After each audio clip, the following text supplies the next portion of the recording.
Hey guys, it's Scott with scottieb Cards, and in this video I want to highlight some cards that you might not know about yet. So there's a lot of cards produced from the years 2000 to 2025, and in those years are cards that are kind of forgotten about. So I'm going to show you some of those cards that I like personally, like to collect, like to go after, and just watch on eBay. So without further ado, number one, we have 2003 and 2004 Topps Chrome X-fractors. These cards are awesome. So what they are is they were all uncirculated box toppers in Topps Chrome. Can you believe that? And the 2003 was numbered to 50 for Series 1, out of 57 for Series 2, and 25 for traded. And they were just included in every single box. You had one guaranteed of one of the players on the checklist. Things have definitely changed because this is one of like the only 2 or 3 different parallels. This was the only really low numbered parallel in 2003 Topps Chrome. And so things are very different compared to 2025 Topps Chrome. On top of that, it rolled over in 2004 Topps Chrome. These are the red X-fractors. I think they're even cooler. They do not have serial numbering aside from the traded at a 25 in Topps Chrome trade. It's basically Topps Chrome update, but back then that's how they worded it. So only the traded are at a 25, but the Series 1 has a stated print run of 63 and the Series 2 has a stated print run of 61. It makes it very easy to figure out the pack odds for this particular set if you really wanted to, because these are based off of how many boxes were made. They printed 50 of each player, or 57 of each player, or 25 of each player, since they were all box toppers. But some of the best looking cards of the era. It kind of is the weird era between like the 1990s and then the later 2000s. It has a really great checklist with some awesome players like Barry Bonds or Griffey or Jeter or Larry Walker, if you like Larry Walker. Next card, 2016 Topps Chrome Perspectives. I will show you the checklist next. It's a pretty decent sized checklist, but here we have really imagery driven inserts from 2016 Topps Chrome. I was always turned off just by the lettering, how it was always here, but the further we get away from this particular insert, the more I do appreciate it and like it. The cool thing about this insert as well is it does come with a traditional rainbow. So if you like the red or the orange or the gold, those are all here, but very focused on imagery. Here's a 2016 Kyle Schwarber when he's with the Cubs. Here's Bryce Harper hitting a home run most likely. Andrew McCutcheon waiting on deck at PNC Park. All these things are really cool photos and images. So if that's your thing, go check those out. These are the 20 players. I always like when this happens, how there's players like Miguel Sano on this checklist, because he's not very sought after, but I'm sure there's a Miguel Sano collector out there who likes this particular card, especially because Miguel Sano doesn't have a ton of inserts like this particular one in main Topps Chrome sets. But some big names: McCutcheon, Robinson Cano, Bryce Harper, Chris Bryant, David Ortiz, the Ichiro is pretty cool, Yadier Molina, Evan Longoria. We have Mark Teixeira, which is pretty awesome. Mike Trout, Corey Seager, Kyle Schwarber. You get the idea. So pretty cool cards. Want to check those ones out. After that, we have 2016 Bowman's Best 1996 autographs. This is interesting because the base autograph is mainly going to be prospects, while the atomic out of 25 autographs that you see here, these are focused on better players like Ichiro, Hank Aaron, Bryce Harper, John Smoltz. You get the idea. These are some of the coolest looking cards I've ever seen in my entire life. That sounds dramatic, but I mean that. They're really cool looking cards. This Hank Aaron sold for like $400, $500, which seems like a pretty good price. Bryce Harper goes for a couple $100. John Smoltz did not go for very much. For whatever reason, John Smoltz isn't very collected. But either way, these are really cool. You can go after the prospects if there's a prospect in 2016 Bowman's Best that you like on the base version of these. But for the veterans, at least the more established Hall of Fame caliber players, it's out of 25 for the atomic parallel or a 1/1 superfractor. The Hank Aaron 1/1 superfractor did just sell as well. They look really, really cool. Here is that particular atomic refractor checklist. We still have some prospects like Anthony Alford up here, but we have other players like Andres Galarraga, which is pretty awesome, Andy Pettit, which is pretty cool, Bryce Harper, Correa, Dansby Swanson, David Wright, Ichiro, Hank Aaron, Mark McGwire's a cool one, Omar Vizquel, Rafael Devers, and Mike Trout, and so forth. This is actually a Devers pre-rookie card, technically, because his rookies were in 2018. So you can check it out. This is kind of my thing. I like atomic refractors. I like Bowman's Best when it's based off of a previous 20 years ago design. Really cool cards.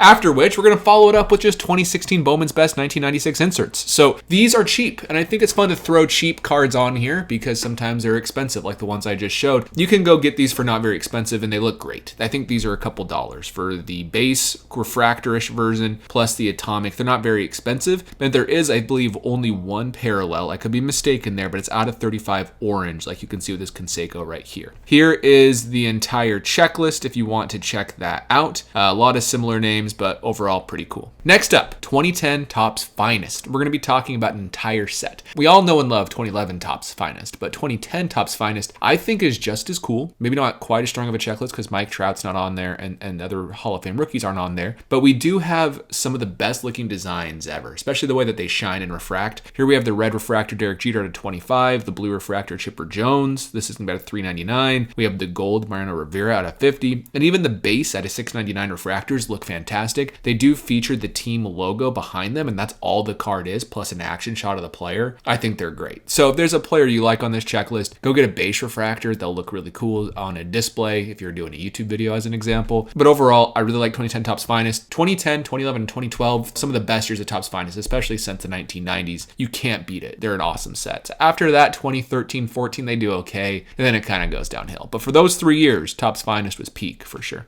Next up, this one I included only because there's people who might not understand what these cards are. And if you don't, they're some of the coolest cards in modern baseball cards, in my opinion. This is one of the best things that Fanatics has actually made with Topps license since they've owned Topps. These are the true photo image variations. So what it is they kept the foil Topps right here. And if they have a rookie, they kept the rookie logo. If they have like a rookie cup, they kept that as well. But they take away all the designs and just show the photography. You don't realize how good the photography is until it's just the true essence of what baseball card collecting is supposed to be, which right here is the image of that particular player. So it doesn't even show the player's name on the front. On the back, everything's exactly the same. Even the cards that are multi-person cards. So think of like, there's one of Mookie Betts and Shohei Ohtani when Ohtani was on the Angels, Mookie's on the Dodgers, at standing at second base giving a hug. It looks a lot cooler because it doesn't have anything. So usually the cards with multiple players on them don't go for a ton, but these look really cool for even those, or even team cards as an example. Next up is all World Baseball Classic sets. These ones are interesting. I included Shohei Ohtani as the example. This is from the World Baseball Classic set itself. This is a booklet with the game used N, I believe from Ohtani on the back of his uniform, which is why it's 1 out of 6. But you can also see this one has an autograph. This is a sticker, but still cool with that gigantic letter patch. But we also see with Topps Dynasty that they do have the on-card autographs with images from the WBC plus a nice patch from the same uniform. Those ones go for a lot. Actually, all of these go for a lot. You're looking at $10,000 to $20,000. But with that being said, the Juan Soto, is less than $1,000. The Paul Goldschmidt's like $200. They're all from the same WBC. And the cool thing is you can go to like some of these other sets as well. If those are out of your price range, we can look at things like Topps Finest. Topps Finest has this World's Finest. Then the parallels are beautiful. I actually like this mini diamond a lot. And there's a lot of players like Mookie Betts, Mike Trout, Paul Goldschmidt, everybody. There might even be some players that aren't necessarily in Major League Baseball. I could be wrong there, but we can see that in Topps Finest. I think it's better than the Bowman's Best version, the Bowman Chrome version. I put Bowman's Best. I believe this is the Bowman Chrome, but I like the Topps Finest better. And then we have the World Baseball Classic set in general where we have these other cards here. So check those out. I think World Baseball Classic is coming up this next year. And so these cards might be hot then. Maybe you could look to capitalize on that market coming up. Who knows? But either way, the World Baseball Classic is here to stay, especially for players like Ohtani representing their country and they might win. These game used cards are really, really cool. After that, we have Inception First Milestones. So what these are, Topps Inception. Topps does this weird thing where they'll take one of like the worst sets. No offense to Inception. Usually Inception has sticker autographs and player worn uniforms. And like the design and the idea of Inception I love, but that execution's not great. But then they'll throw this in there. This is a Wyatt Langford on-card autograph with a game-used base from his debut.